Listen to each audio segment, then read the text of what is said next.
Hello guys! Hello, this is for Gemini. Welcome dito sa aking channel, Gemini. Alamin natin kung ano messages, vibration, gabay, energy para sa lahat. Please comment down below if you resonated guys, if naka-resonate kayo sa aking channel.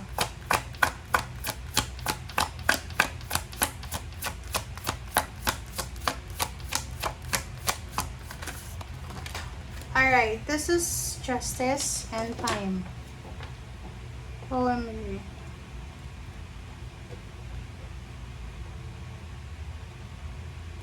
Okay guys, yung first two cards mo dito, sinasabi na possible na there's a karmic blessing, karmic justice, na darating sa'yo sa tamang panahon. Divine timing, parang ganon. There's a contract signing, wedding, or ganito ganyan. But in the perfect timing siya, divine timing. So, kung ikaw ay Gemini ngayon, na masyado ang nagmamadali. Sabihin natin, nagmamadali ka ba?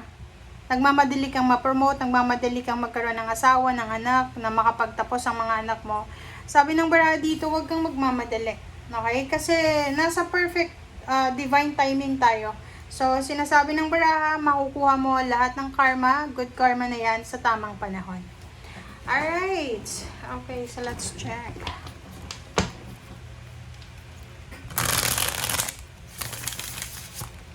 Okay, ano pa ba?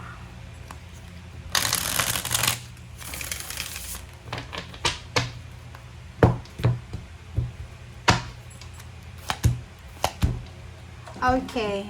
This is love life. Oh, yun. Ang sabi ng baraha sa'yo dito, Gemini, kung wala ka pang asawa, if you're single, huwag kang magmamadali na magpakasal. Kasi sabi ng baraha sa'yo, ang love life daw, ay yung love life mo ay hindi masyadong, kumbaga, hindi mo dapat bigyan masyado ng maraming oras. Diba?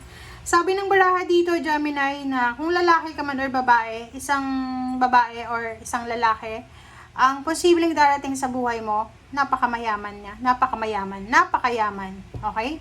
So, pwede mo siyang ma-met sa trabaho, sa travel, or kung saan pa man. So, yun na nga. Ang sabi ko sa'yo dito, na wag tayong masyadong magmamadaling magpakasal. Okay lang yung relationship like boyfriend-girlfriend, pero wag kang makikipag-live-in. Sa baraha mo kasi dito sinasabi na yung talagang love life na para sa'yo, yung naka-destiny sa'yo, ay hindi pa dumarating. Kumbaga, ito ay napakayaman na babae or lalaki siya. Wow! Congratulations! Okay? So, sa ngayon, sabi ng baraha sa'yo dito, ano ka muna? Rest muna. Kumbaga, just chill lang tayo ngayon, Gemini. Just go with the flow muna. Huwag masyadong stress, depress, or kung anong pa man ang mga overthinking nyo. Kasi parang halimbawa dito na you're looking for a job, tapos hindi ka pa natatanggap, tapos na-stress ka na, mali yun. Sabi ng baraha, kung wala kayong trabaho, if you're unemployed now, ang tawag dito, maximize mo na yan, na panahon na yan na makapagpahinga ka, maging healthy lifestyle, ganyan. Alagaan mo yung sarili mo. Prepare yourself for the future, parang ganun. So, kung may love life ka ngayon, hindi yan sure na siya talaga yung magiging love life mo. Kasi ang sabi ng baraha sa'yo dito, hindi yan talaga. Pwedeng fling lang yan, or kahit sabihin natin, asawa mo nga yan. Meron dito isang napakayaman na mayaman siya, na individual na siyang magiging love life mo. Okay. Nakikita ko sa'yo dito na, pwedeng ex mo to. Pwedeng magkakabalikan kayo ng ex mo, or pwedeng makikilala mo pa lang. Dalawa to eh. So, pwedeng ex, or pwedeng makikilala mo pa lang. Napakabilis. Mabilis ang relationship na to na magpa-flourish. So, yun. Kailangan mo daw mag-travel, oh.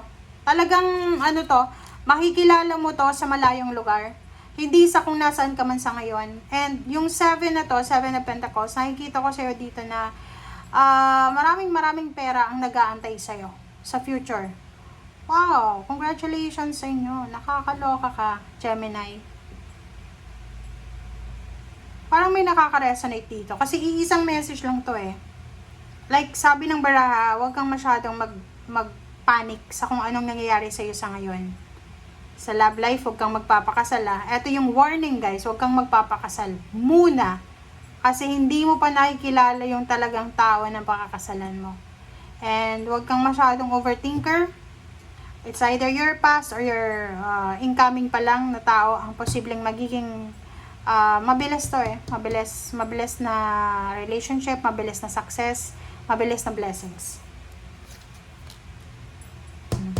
Diba? Focus ka daw sa forward movement mo. Sa plano mo para sa future. Sa finances, relationship, dapat may freedom ka. O, diba? Blessings, incoming blessings, incoming news, coming. Okay? So, sa nakikita ko sa'yo dito, dadaan ka muna, Gemini, sa heartbreak bago mo makuha itong divine timing na to. So, yun, pwedeng may maghihiwalay. Mahihiwalayan. But after mong makarecover daw, pwedeng pumunta ka ng ibang bansa. Or kung nasa ibang bansa ka na ngayon, guys, hindi pa yan yung bansa na nakatadhana talaga sa'yo. There's a parang talagang nakatadhana sa yung bansa. Na doon ka talaga, doon mo makikilala yung love life mo, and doon ka talaga magsasucceed. May iba sa inyo dito na nangangailangan kayo ng tulong. Maybe pagod na pagod ka na sa mga obligations mo, sa duties and responsibilities. So, kailangan mo ng tulong, kailangan mo ng assistance. Okay. Pwedeng nanay mo yan. Nanay. So, kung ikaw ay anak, you need to check your parents, guys. Kasi, yung mga parents natin, hindi naman sila nagre-reklamo. So, make sure that we need to check our parents kung okay ba sila, ganito. So, sa nakikita ko, kung may bala kang mambuntis, magkaroon ng anak, ihang mo muna. Huwag mo munang ituloy. Okay? Okay? As soon as possible, huwag mo munang ituloy. Diba? Sinasabi ng baraha sa'yo dito na isang exciting na pagtupad ng iyong mga pangarap ang posibleng may enjoy mo. Sa trabaho, nakikita ko, tingnan mo. Kaya nga sabi ko sa'yo, huwag ka munang magpapakasal, huwag ka munang mag-focus sa love life mo. Kasi sabi ng baraha dito, in the perfect timing, divine timing, there's a love life na darating sa'yo. Ang love life na yan, yan talaga yung naka-destiny sa'yo. Aside from that, yung dream job, dream position sa trabaho, good health, parang ganon, ibibigay yan sa'yo ng universe sa tamang panahon. So, wag tayong masyadong magmadali, Gemini. Dahan-dahan lang. Just go with the flow, enjoy the moment, and just go. Let go. Okay? Thank you. Bye!